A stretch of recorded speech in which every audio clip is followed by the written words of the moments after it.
Ju160 Heavy, wind calm, runway 31 left, clear for takeoff, caution wake turbulence, previous departure, Heavy 777. Guten Tag, welcome in.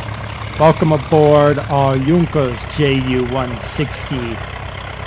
Look at that thing. It is a very interesting looking aircraft, isn't it? All decked out with Lufty colors. Well, not Lufty colors, but Lufty logo.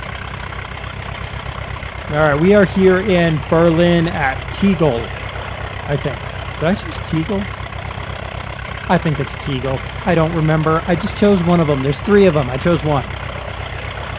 I'm pretty sure it was Tegel. Anyway. I don't know. I need to remember these. I need to write these things down, right? Right. Anyway. Alright. Let's get inside our plane. Let's get off of our gauges. And look, there's a Berliner over there. Oh, we got a Life magazine over here. Wow. Classy stuff.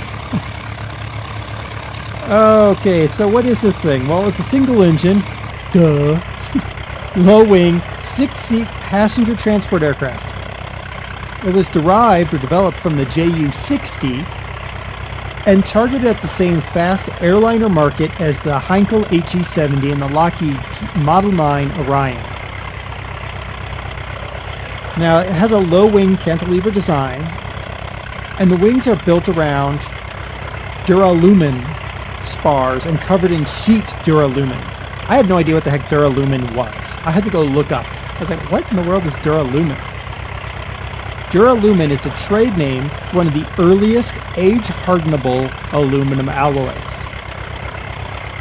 The common modern equivalent of this alloy is type AA2024, which, and this is just, I found this out, I thought it was interesting, so I'm sharing it with you. The AA2024 contains 4.4% copper, 1.5% magnesium, 0.6% manganese, and 93.5% aluminum by weight. And that's what makes AA2024, which is the modern equivalent of duralumin. Weird. Anyway, let's put some flaps down. Now notice how the flaps are hung off of the wing. They're not integrated into the wing the way we think of most aircraft flaps. And then their ailerons are much the same. I was just noticing the deflection difference. Like there's very little down deflection on those ailerons. It's heavy up deflection. All right. Let's get our aircraft here. Let's power up our one BMW 132A with 657 horsepower. Drop our parking brakes. Now I feel, sitting here looking straight ahead, that my aircraft is pointed to the left side of the runway. But it's actually going right. I know this because I have a missing gauge. I have two gauges that are kind of wonky. You see them on my left side of gauges.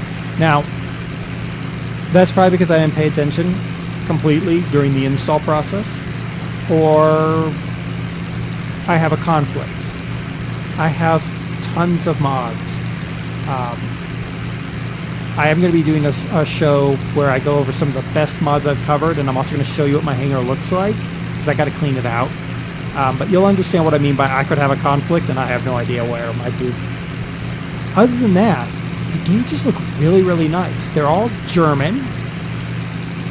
Look at my compass. That just looks beautiful. Beautiful looking piece of equipment right there. Just a nice looking aircraft. Now it does seem to want to, it wants to wander down, so that's the wrong way. Woo. Whoa, whoa, whoa, whoa, whoa, whoa, whoa, whoa, whoa. Alright, there's some semblance of level. Alright, cool. Now, the 160 used entirely smooth skinning.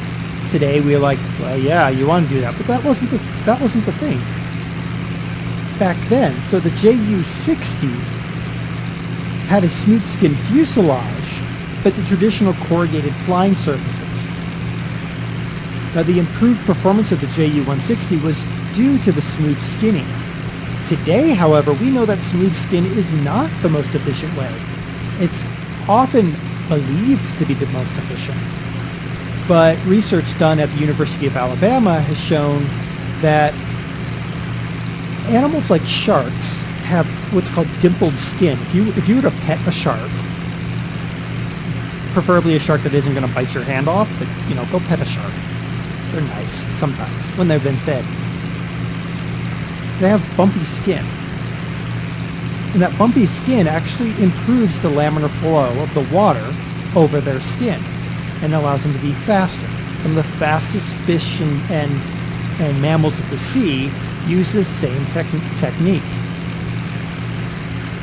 Now, because air is nothing more than a less dense water, that same concept should apply. And there's been some tests at the University of Alabama to validate that dimpled aircraft, a very specific kind of dimpling, actually improves performance. Okay, I've gotten way off topic.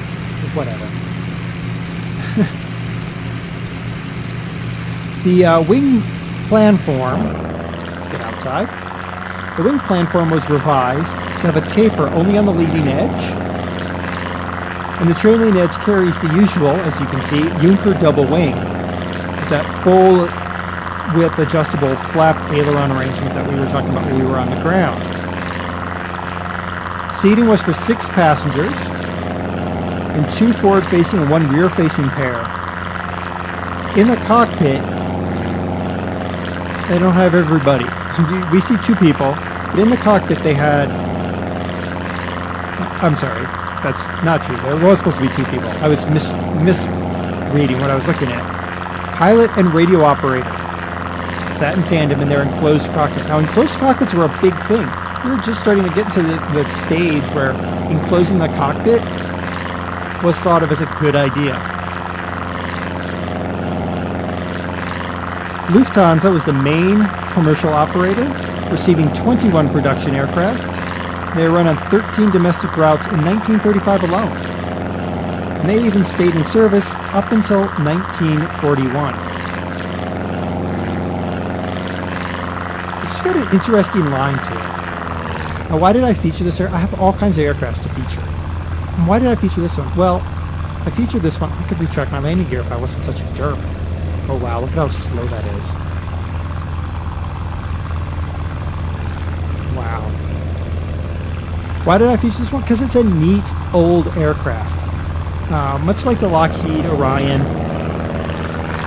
It's that dawn of commercial aviation when people first were starting to realize, hey, I could fly somewhere. And I could get there quicker. And potentially in more comfort, though comfort was a relative term at the time. Way back when I started this Flight Simulator X series, I think it was the 2nd or 3rd aircraft I did, was a Boeing 247, which was an early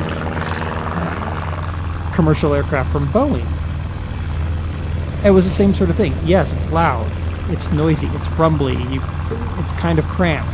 It would have been cold, it would have been unpressurized, all of those things. But when you think about the alternative of the time in the 1930s, this was a big deal.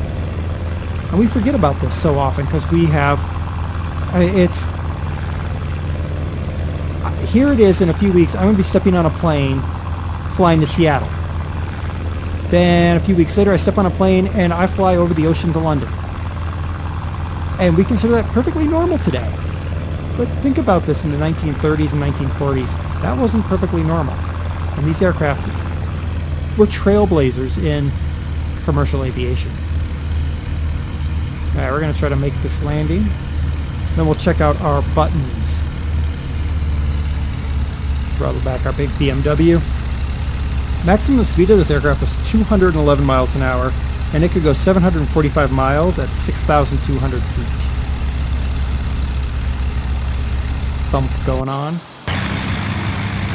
Thump from the outside sounds like a rabid badger on the inside. Just a nice looking aircraft. I think it's been really well modeled. I'm not going to detract those gauges because it's got to be me. It's got to be the way I installed it or a conflict going on because everything else is so well done. Just a neat aircraft.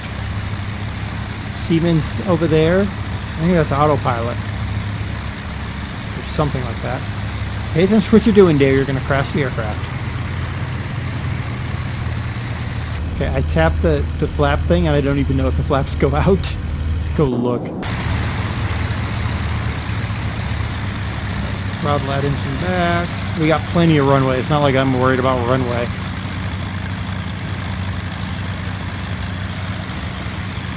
Of course, now this aircraft would have been able to land relatively easily onto a grass strip. Airports weren't really, or aerodromes, they would have been called, weren't really like laid out in this method until right around the post-war era. Throttle. That's my, there it is. Okay. Oh, we bounced.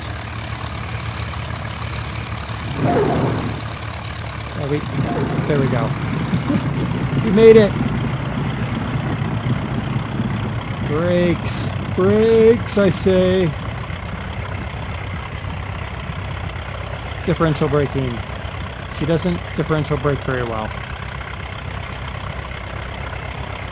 I might have broke it. Might have broke the aircraft. Shut her down. Nice. All right, so let's open it. Shift E. Main exit. There it is. Look at that. Very nice. Yeah. A good looking aircraft. Very nice looking aircraft, actually. I do like it. Link is down below, as always. Some of you might not like this aircraft because it's not the modern aircraft. But I always like to explore the aircraft that have had some impact upon today. And I think the Junkers Ju160, and really the German aircraft of the 30s, as Hitler was building up his military and he had to hide the aircraft as civilian aircraft, these German aircraft really set a standard for transport aircraft that really put Germany quite a ways ahead in aviation technology. This is the Junkers 160. It's a nice model. Definitely worth your time if you're into classic commercial aircraft and prop liners. So until next time, I've been DerTebbers. This is your Flight Simulator X Spotlight. And until next time, happy flying. Yeah, that was a weird cut, wasn't it? I cut it right before I said something and we're back in the cockpit because I totally forgot to do my keys. And I outroed it, so I'm going to jump. There's a jump cut here. I apologize. I forget things from time to time. I forget things all the time. So let's go with our keys. Shift 1, GPS. 2, brand new radio stack. 3, something that won't appear. 4, it's my ADF. Really? So what's this thing over here?